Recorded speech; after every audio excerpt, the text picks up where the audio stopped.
రూ. 3,000 అంతకు మించి పర్చేస్ చేసిన 100 మంది ఫస్ట్ కస్టమర్లకి రూపాయికే చీర టిఆర్ఈ సారీస్ లో ఆషాఢం షాపింగ్ చేసుకోండి.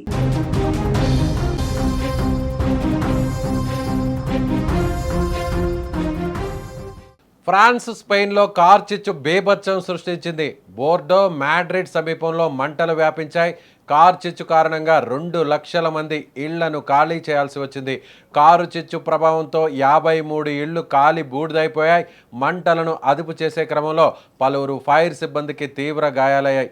ఇక మంటలు దాటికి అడవిలో ఉన్న వన్య ప్రాణులు జనావాసాల్లోకి పరుగులు పెడుతున్న దృశ్యాలు ఇప్పుడు సోషల్ మీడియాలో వైరల్గా మారాయి. మంటల దాటికి కాలిన గాయాలతో మోగ జీవాలు పరుగులు తీస్తున్న దృశ్యాలు అందరినీ కూడా కలవరపెడుతున్నాయి. ఒకసారి స్క్రీన్ మీద మనం ఆ వీడియోస్ని చూడొచ్చు. సో ఫ్రాన్స్ అండ్ స్పెయిన్లో ప్రస్తుతం నెలకొన్నటువంటి కారు చిచ్చు ప్రభావంతో లక్షల మంది ఆ ప్రాంతం నుంచి ఖాళీ చేసి వేరే ఇతర ప్రాంతాలకు వలస వెళ్ళారు. సో చాలా ప్రాంతాల్లో అంటే వేల హెక్టార్లన్నీ కూడా కాలి బూడిదై అటవీ ప్రాంతంలో ఉన్నటువంటి చెట్లన్నీ కూడా పూర్తిగా మాడి మసైపోయాయి. అయితే అటవీ ప్రాంతం మొత్తం ఈ మంటల దాటికి కాలిపోవడంతో సో ఆ అటవీ ప్రాంతంలో ఉండేటువంటి వన్య ప్రాణులన్నీ కూడా క్రూర జంతువులు ఇవన్నీ కూడా చూడొచ్చు ఆ స్క్రీన్ మీద. సో అక్కడ జింకలు అదేవిధంగా గుర్రాలు ఇవన్నీ కూడా అడవిలో ఉండాల్సినటువంటి ఈ వన్య ప్రాణులన్నీ కూడా ఇప్పుడు ఫ్రాన్స్లో రోడ్ల మీదకు వచ్చి పరుగులు తీస్తున్నటువంటి దృశ్యాలు ఇప్పుడు ప్రస్తుతం మనకు కనిపిస్తున్నాయి. సో గుంపులుగా అక్కడ ఉన్నటువంటి ఆ వన్య ప్రాణులన్నీ కూడా కాలిన గాయాలతో రోడ్ల మీదకు వచ్చి ప్రాణాలను కాపాడుకునేందుకు అవి వింతగా పరుగులు తీస్తున్నటువంటి దృశ్యాలు ఇప్పుడు సోషల్ మీడియాలో కనిపిస్తున్నాయి. అయితే అక్కడే ఉన్నటువంటి ఫైర్ సిబ్బంది సో ఆ సగం కాలినటువంటి ఆ జంతువులను నీటి ద్వారా చల్లార్చి ఆ గాయాలను మానిపోయేటువంటి పరిస్థితి అయితే ఉందని చెప్పాలి. వన్యప్రాణులు అయితే చనిపోయినటువంటి పరిస్థితి. సో కొన్ని మాత్రమే ఆ మంటల నుంచి తప్పించుకొని జనావాసాల్లోకి రోడ్ల మీదకు పరిగెడుతున్నాయి. మరికొన్ని ఆ మంటల దాటి నుంచి తప్పించుకోలేక ఆ మంటల్లో చిక్కుకుపోయి వేల జంతువులు ప్రాణాలు పోయినటువంటి పరిస్థితి అయితే కనిపిస్తుంది. సో ఇప్పుడు ఫ్రాన్స్లో ఉన్నటువంటి ఈ ప్రాంతాలు చూస్తే అత్యంత దారుణంగా మారిపోయాయని చెప్పాలి.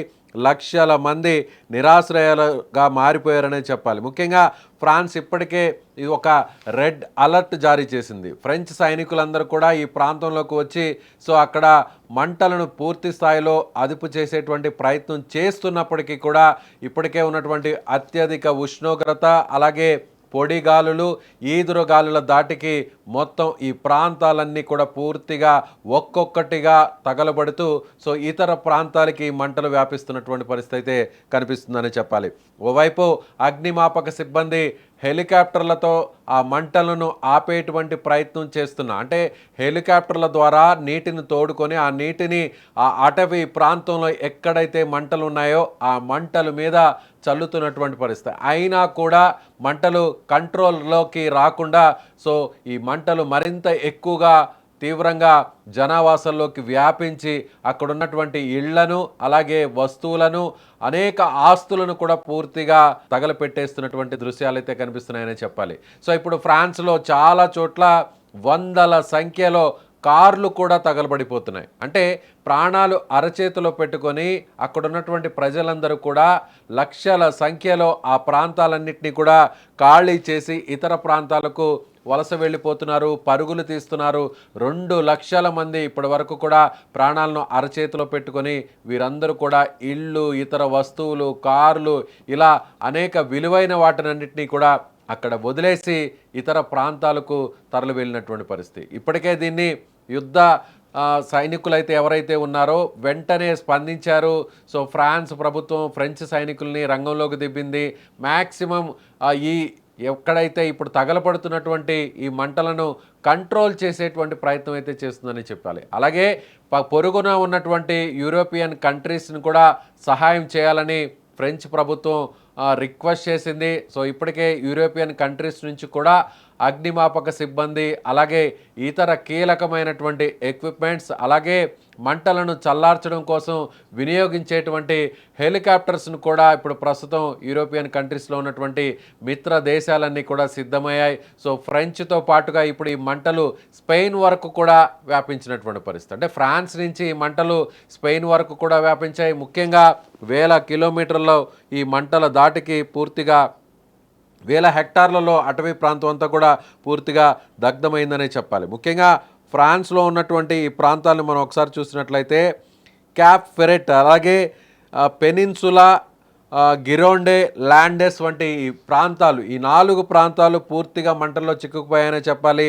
బోర్డో నగరానికి సమీపంగా ప్రస్తుతం మంటలు వ్యాపించాయి. ఆ ప్రాంతాలంతా కూడా పూర్తిగా పొగతో నిండిపోయినటువంటి పరిస్థితి. ముఖ్యంగా ఎండ తీవ్రత ఎక్కువగా ఉండడం, అత్యధిక ఉష్ణోగ్రతలు నమోదవడం, అలాగే పొడిగాలులు, ఈదురుగాలుల తాటికి ఈ మంటలు మరింత ఎక్కువగా వ్యాపించి ఇతర ప్రాంతాలన్నింటినీ కూడా ముంచెత్తుతున్నటువంటి పరిస్థితి అనే చెప్పాలి.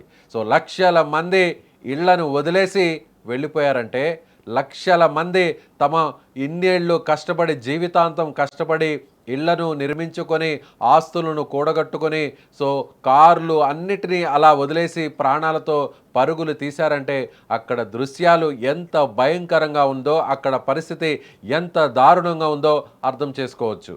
లక్షల సంఖ్యలో వేల ఇళ్లను వదిలేసి వెళ్ళిపోయారు. వేల కార్లు పూర్తిగా తగలబడిపోతున్నాయి. సో అడవిలో ఉండాల్సినటువంటి జంతువులన్నీ కూడా ఆ మంటల దాటికి తట్టుకోలేక సగం కాలినటువంటి గాయాలతో రోడ్ల మీదకి వచ్చేస్తున్నాయి. ఏం జరుగుతుంది? సో ఒక ప్రళయం వచ్చినట్టుగా, ఒక వినాశనానికి దారి తీసేటువంటి పరిస్థితులు కళ్ళ ముందు కనిపిస్తున్నట్టుగా అక్కడ ఉన్నటువంటి ఫ్రాన్స్ వాసులను, స్పెయిన్ వాసులను భయాందోళనకు గురి చేస్తున్నాయి.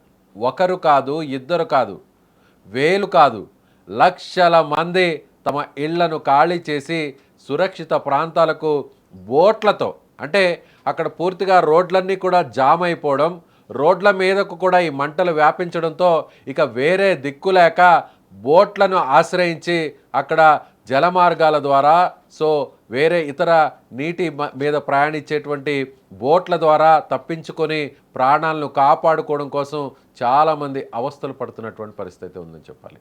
సో ఇదొక రెడ్ అలర్ట్గా స్పెయిన్లో, ముఖ్యంగా ఫ్రాన్స్లో ఇదొక పెద్ద అగ్ని ప్రమాదంలోనే, యూరోపియన్ కంట్రీస్లో జరిగినటువంటి అతి పెద్ద అగ్ని ప్రమాదాల్లో ఇది ఒక పెద్ద అగ్ని ప్రమాదంగా అక్కడ ప్రభుత్వం ప్రకటించింది. లక్షల మంది నిరాశ్రయులయ్యారు.